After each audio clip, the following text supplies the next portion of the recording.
evening and welcome to this new edition of the evening news. The top stories are: the President of the Republic participating in the Paris Summit,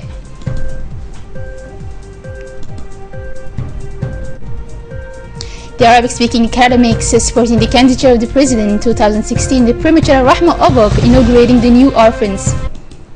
Those were the top stories. Welcome to RTD's English News. The President of the Republic, His Excellency Ismail Margelle, is taking part in the work of World Conference on Climate COP21, which is being held in French capital from November 13 to December 11. Here is a report of this event. Let's watch it. During this event, which is the largest global opportunity on the plan of financing the climate, Djibouti, same as the 195 other parties members of the United Nations Framework Convention on Climate Change, will introduce its national strategy in order to mobilize funds to enable the country to become an emerging nation in the coming years. The Republic of Djibouti, which aspires to become in 2020 the first African country to use 100% of green energy, has opted for a national strategy oriented toward the sustainable development, while capitalizing on its geostrategic position, which is located at the intersection of the Red Sea and the Indian Ocean.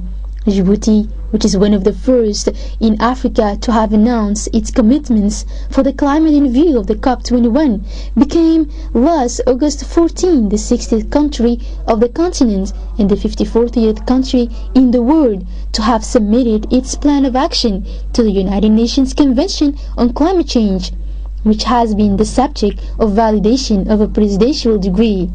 Throughout this document, the Republic of Djibouti is committed to reduce by 40% its greenhouse gas emissions by the year 2030 compared to today's level. The country, which wants to benefit from the Green Fund for the Climate and international support for the success of its plan of action, has already committed many programs in the area of adaptation, including the reduction of vulnerability to dryness, the protection against the increase of the average level of the seas, the enlargement of the access to water, the protection of biodiversity, and the strengthening of rural population resilience. In this National Action Plan, Djibouti also reaffirms its confidence in the principle of collective responsibility, but different, by calling on especially to the mobilization of the international community.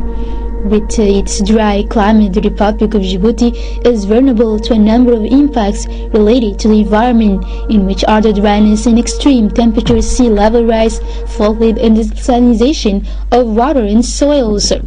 These phenomena have already been observed in the country and will increase in frequency and intensity in the future according to the climate scenarios. Always according to the studies of the Djiboutian Ministry of the Environment, in the case of an optimistic climate scenario, the cost of damages will exceed to $5 billion. The 21st Conference of the Parties to the United Nations Framework Convention on Climate Change, COP21, intends to obtain for the first time in more than 20 years of negotiations at the United Nations a universal agreement legally pending on the climate for the purpose of maintaining the climate warming below 2 degrees Celsius. Nearly 150 heads of states and government, including the President Ghedli, participated in this conference, which aims to lay the foundations to a real turning point in the approach that the contemporary societies are the concept of climate change. The head of state has delivered a speech at the COP21 United Nations Conference on Climate Change on November 30, 2015 at Le Bourget, on the outskirts of the French capital Paris. Let's listen to the President of the Republic, His Excellency Ismail Margelle. Nous astreindre pour la postérité, pour l'humanité. Allow me in my turn to present to you again the French nation our most sincere condolences following the terrorist attack cowardly and heinous that have plunged the Republic of France and beyond the international community. I would like to reiterate to you our unwavering support to fight together relentlessly terrorism in all its forms. 53 years ago, the world was emerging from the worst humanitarian crisis, disaster, in our modern history. It is on this rubble that the international community in an emergency has built through a consensus translated by the Universal Declaration of Human Rights in Paris on December 10, 1948. Today, it is at this same consensus that we must give birth once again. It is at this same courage which we must call. It is at this same sense of responsibility, to this same duty, the duty to protect our planet and to bequeath to future generations a sustainable planet, that we must compel for the prosperity of all humanity, even in here, in Paris, as it was the case for the Human Rights Universal Declaration. Since the Rio Summit held in 1992 in Brazil, the threat of climate change has increased since, and yet it appeared to everyone that the international community is not yet at its stake to see the danger that the environmental crisis represents a comprehensive fact that we must deal with. And this, even though we have the tools and more effectively that orient us in the path of growth, in direction more respected toward environment. This is therefore a paradox which seemed incomprehensible to the eye of our fellow citizens and unbearable for many countries who live climate change as a cut down in a hostile and uncertain tomorrow. It is a fact that if nothing is done in less than half a century in East Africa and the Middle East, it will be impossible for the human beings to survive because of the extreme temperatures caused by greenhouse gas. Desertification, soil depletion, dryness, flooding, and climatic phenomenon are already a recurring hazard in which our people are fighting on the height of their means, often pathetic. We know that we will not win the fight against climate change if we do not take drastic measures which reduce the emission of greenhouse gas. According to the principle of a common but differentiated responsibility, the developed countries which have a historical responsibility in the climate warning, who have the technological and financial capacity, these countries must show the example by reducing substantially their greenhouse gas emissions. Similarly, the developing countries must assume their share of responsibility. No economic arguments cannot justify the introduction of endangering the planet. Certainly, the mechanism of adaptation and insurance tool of population have been developed in recent years, and I believe that we are only at the beginning of the project to protect the most fragile population against the vagaries of the weather. In this sense, I fully endorse the statements made by the President of South Africa on behalf of the group G77 and China, by the President of Sudan in the name of Africa.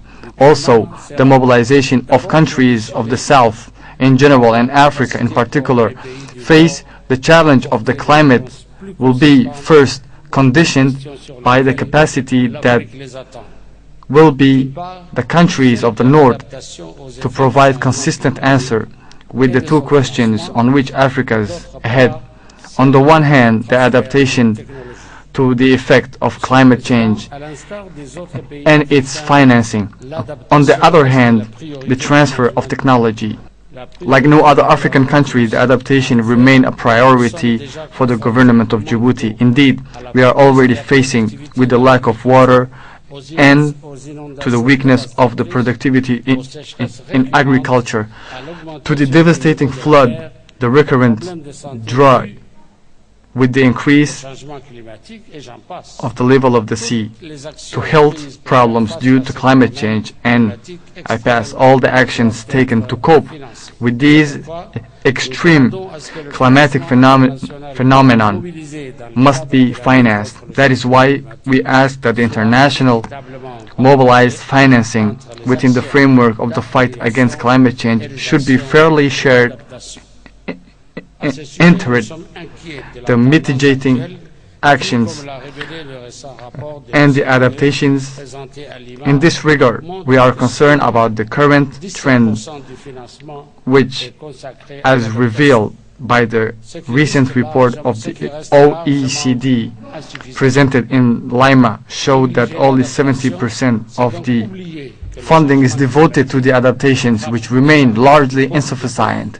Neglecting the adaptation, it is therefore forced that climate change already hitting many countries and that its negative impact will only grow regardless of the mitigating measures that will be taken. Today, we met to adopt a new universal agreement and a hope legally binding, educated by experience of the Kyoto Protocol and by the failure of the Copenhagen Summit. We must take the necessary decision to find an agreement which on the one hand does not exclude any country and on the other hand which is fairly and equitable. This will be and without doubt accept and before it is too late to open a pre-square of national sovereignties to set the framework of an effective response to the threat, the more comprehensive that mankind had known. The hope is once again to the appointment. It is strong enough and powerful enough to allow us to hear on the essentials, to act really for our planet. On the sidelines of this conference on climate change, the President of the Republic, His Excellency Ismail Mergele, has met the American President Barack Obama. The two men have discussed about the bilateral relation between their two respective countries, Djibouti and United States of America.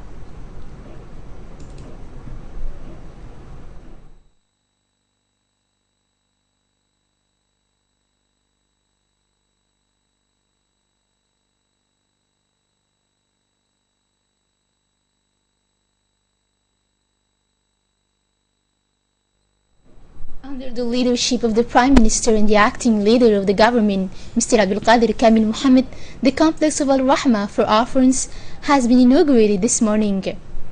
Upon his arrival, the Prime Minister has been welcomed by the members of the government, the Prefect of Obok Dabele Hassan Ahmed, the Ambassador of Djibouti in Qatar Mumin Hassan, as well as several senior officials, civilian and military. The event took place in the presence of a strong delegation of Qatar, since this complex was founded by the late Aisha Abdallah Al-Kal. May God welcome her in his paradise, as well as the presence of the President of the National Assembly, Mr. Muhammad Al-Ahmed, members of the government, including the Minister of National Education, Dr. Jama Al-Mawki. After the different speeches, the Prime Minister has cut the ribbon for the opening of this center for orphans.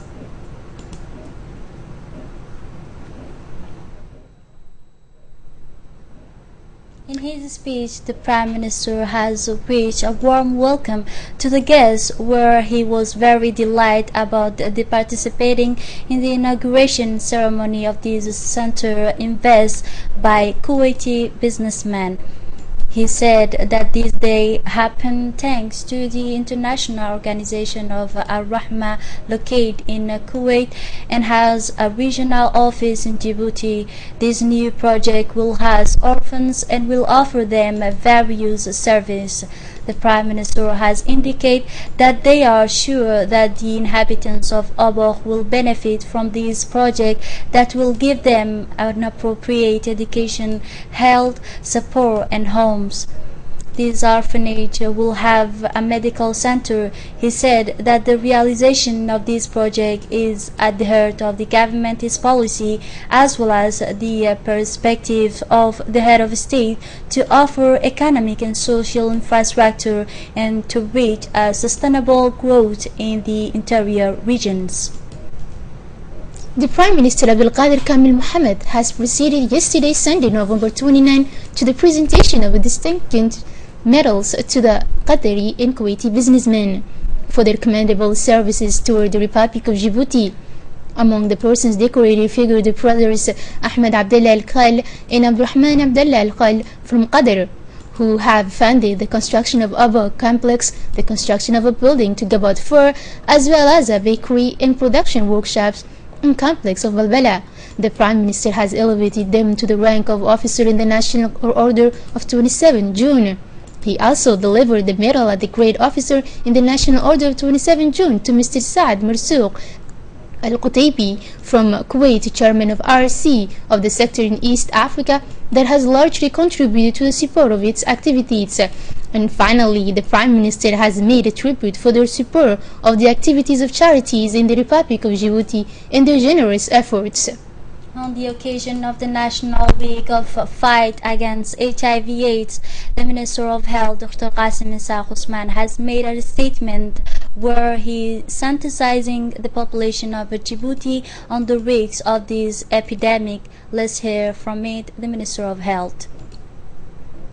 1er décembre de chaque année, nous célébrons la Journée mondiale de lutte contre les VIH/SIDA. Today, we are celebrating the International Day of Fight Against HIV/AIDS.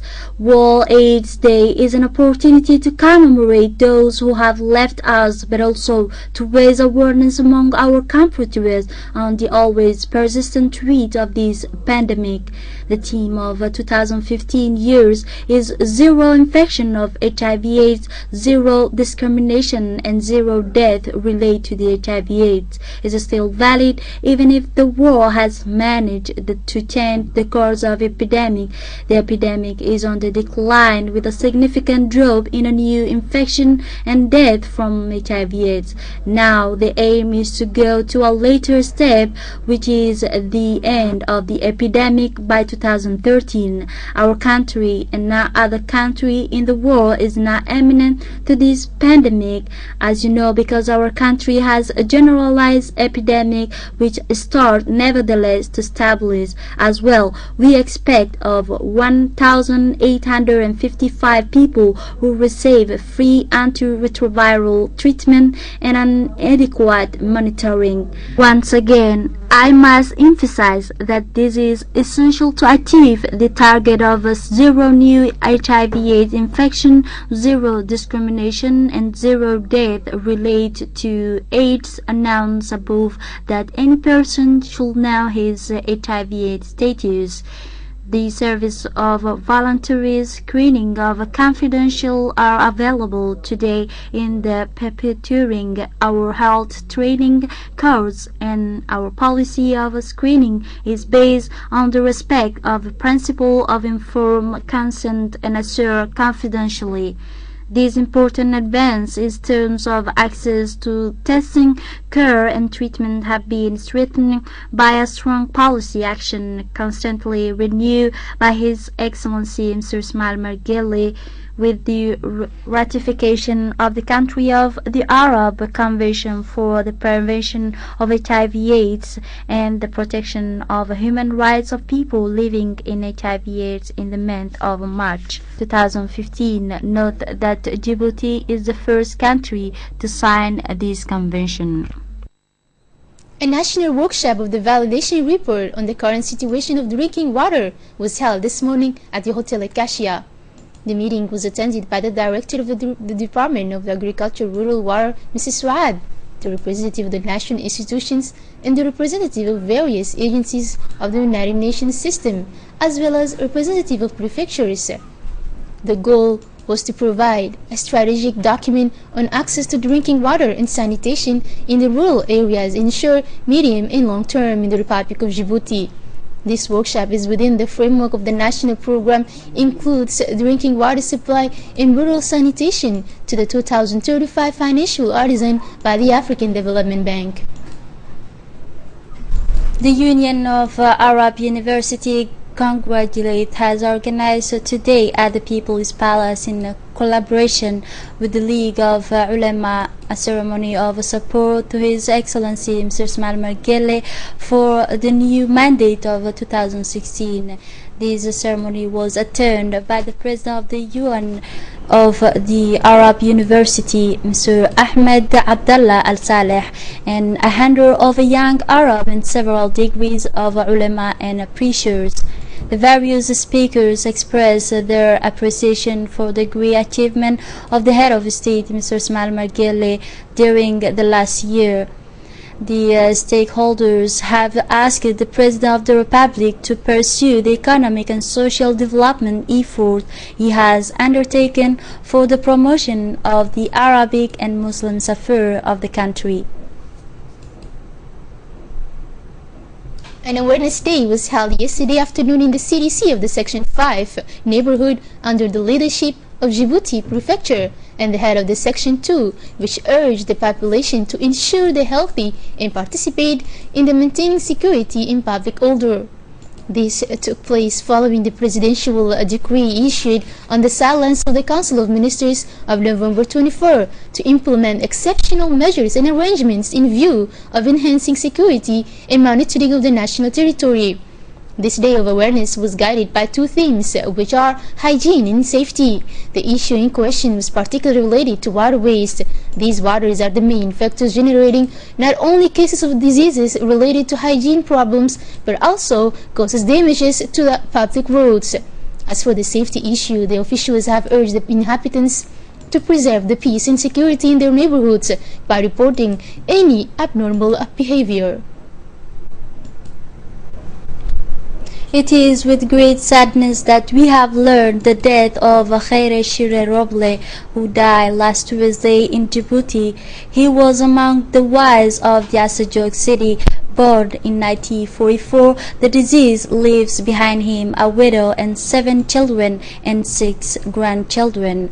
Following the death of deceased Khaire Shire Roble, the prefect of Ali Sabih region, Mr. Mohammed Waberi Asowi, and president of the regional council, Mr. Umar Ahmed Wais, as well as the notable of Asajok, addressed their most deepest condolence to the member of the deceased's family and also paid tribute to a great figure and regional wise, a man who they said was one of the deans of the region. We pray Allah the most gracious to grant peace to his soul and receive him in his eternal paradise. Inna Allah wa inna ilayhi raji'un. In the Middle East, civilian deaths reported in Iraq army shelling. Medical sources say that at least 5 killed in and around Fallujah, while ISL suicide attack killed at least 13 soldiers. Let's see the following video for more details. 5 civilians, including a child, have died following Iraqi army shelling on a residential area in and around the cities of Fallujah, medical sources. The death on Monday came amid continued government effort to wrest the city and the rest of Anbar province from the Islamic State of Iraq and the Levant ISIL group.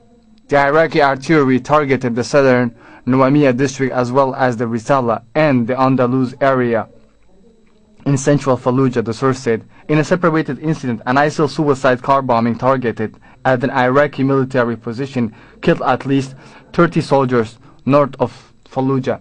Military source said the position was being manned by regular soldiers and members of the Popular Mobilization Force, a coalition of a mainly Shia unit formed in response to ISIL's offensive in mid-2040. Iraqi forces are backed in their offensive by an international coalition which includes the US and allied Western states as well as its neighbor Iran. Fallujah and much of Anbar, including its capital Ramadi, are made up mostly of Sunni Arabs. ISIL has played on grievance toward the Shia-dominated government in Baghdad to secure its grip on the region.